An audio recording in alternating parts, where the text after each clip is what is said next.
திருவிளையாடல் படத்தில் விறகு வெட்டியாக வரக்கூடிய சிவபெருமான் ஒரு டயலாக் பேசுவார். நமக்கு ரெண்டு பஞ்சாதிங்க, ஒருத்தி தலையில் உட்காந்துக்கிட்டு உசுரை வாங்குறா, இன்னொருத்தி உடம்புல பாதியை எடுத்துக்கிட்டு என் பிராணனை வாங்குறா. இது சரியான டயலாகா? அந்த காலத்தில் கங்கை நதி ஆகாயத்தில் தான் ஓடிச்சான்.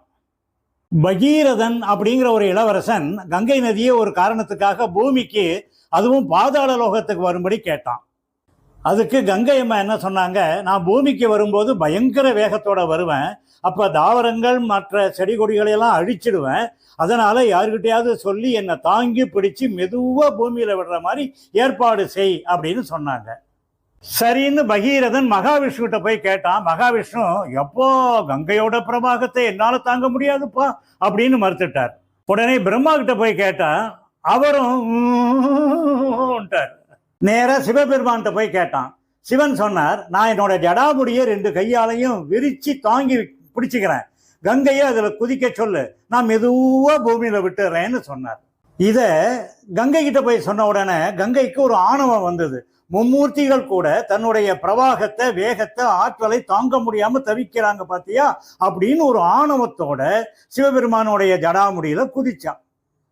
இதை உணர்ந்த சிவபெருமான் கங்கையோட ஆணவத்தை அழிக்கிறதுக்காக தன்னுடைய ஜடாமுடியால கங்கையை ஒரே சுத்து இறுக்கி கட்டிட்டார். உடனே மூச்சு கூட விட முடியாம கங்கை கடந்து தவிச்சா.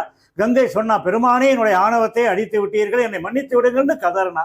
அப்புறமா சிவபெருமான் கங்கையை மன்னிச்சு ஒரே ஒரு தலைமுடி இழையை மட்டும் அவிழ்த்து அப்படியே பூமியில விட்டார். மெதுவா ஓடிச்சு. அதுதான் இந்த கங்கை பிரவாகம். இப்போ நமக்கு என்ன தெரியுது?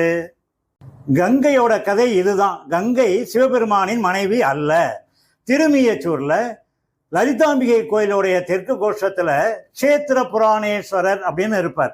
அவருடைய நம்முடைய இடதுகை பக்கமா பார்த்தா பார்வதியே கோபமா இருப்பாங்க.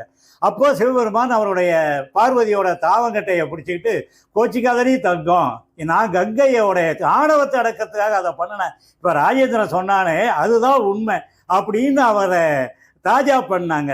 யாரு? சிவபெருமான். அப்படியே நம்முடைய வலதுகை பக்கமா வந்து பார்த்தா பார்வதியே புன்முறுவலோட சிரிப்பாங்க.